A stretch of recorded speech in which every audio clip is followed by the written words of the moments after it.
اقرار الحسن سے متعلق لوگ جاننا چاہتے ہیں کہ آپ مڈل کلاس آدمی ہیں. میرا خمیر مڈل کلاس سے اٹھا اور آج پھر میں مڈل کلاس میں اس لیے کہ نوکری چلی گئی ہے. جب تک نوکری تھی ظاہر ملینز میں تھی تنخواہ اور اچھا وقت گزر رہا تھا, اور ابھی آگے جو بھی ہوگا اس وقت تک میں بالکل ایک مڈل کلاس ہوں. ظاہر ہے جو پیمانہ ہے آپ کا مڈل کلاس کا میں بتا دیتا ہوں کہ کیا کیا. بتائیں. مثلاً میں گاؤں سے پڑھا, ہمارا بہت گاؤں سے ہونا تو کوئی مڈل کلاس چھوٹا سا گھر تھا, میں بات مکمل ہو جائے تو.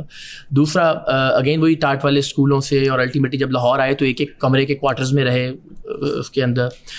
یعنی آپ یوں کہہ لیجیے کہ 2005 میں جب میں ARY کے لیے سلیکٹ ہوا ایز نیوز کاسٹر, تو یہ جو لیاقت اس کے کیو بلاک جو لیاقت آبادی ہے غالباً جو ماڈل ٹاؤن میں, اس کے جو فلیٹس ہیں میں ان میں رہتا تھا, میری فیملی اس میں رہتی تھی. تو اگر یہ ماڈل ٹاؤن ایکسٹینشن کی بات کر رہے ہیں آپ؟ جی وہ کیو بلاک کے جو فلیٹس ہیں, تلے کے فلیٹس, جی. تو اگر یہ مڈل کلاس ہے تو پھر نہیں میں تو آج کی بات کر رہا ہوں. ہاں جی, اللہ تعالیٰ نے بڑی مہربانی کی. ہاں جی اللہ کا شکر ہے, بالکل میں نے کہا کہ الحمدللہ بہترین. اب تو مڈل کلاس نہیں, مڈل کلاس اس اعتبار سے کہ بس میرے پاس میرے گھر ایک پلاٹ کے علاوہ اور کوئی اثاثے اور کوئی بینک بیلنس اور کچھ اور نہیں ہے. نہیں ایک گھر تو گزشتہ 10 سال سے بن رہا ہے میرا. جی وہ بڑا مشکل سے بن رہا ہے, اس لیے کہ وہ ڈالر کا ریٹ اوپر چلا گیا, ٹائلوں کی قیمتیں 4 گنا بڑھ گئیں. جو 2 تو بیسمنٹیں نکال لی آپ نے. ایک ہی آپ کو چائے پلائیں گے, آپ کو اللہ نے چاہا 2-3 مہینے میں چائے پلائیں گے اس میں کھانا کھلائیں گے انشاءاللہ.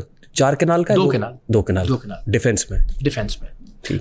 اور آپ غالباً 35-40 اور ظاہر ہے مڈل کلاس ہے آپ. نہیں بھائی ابھی تو نہیں, میں نے آپ سے عرض کیا کہ ابھی مڈل کلاس سے اٹھا, لیکن ابھی مڈل کلاس. ابھی میرا خیال ہے کہ شاید اس کی قیمت 35-40 کروڑ روپے ہوگی اللہ کی مہربانی سے صرف.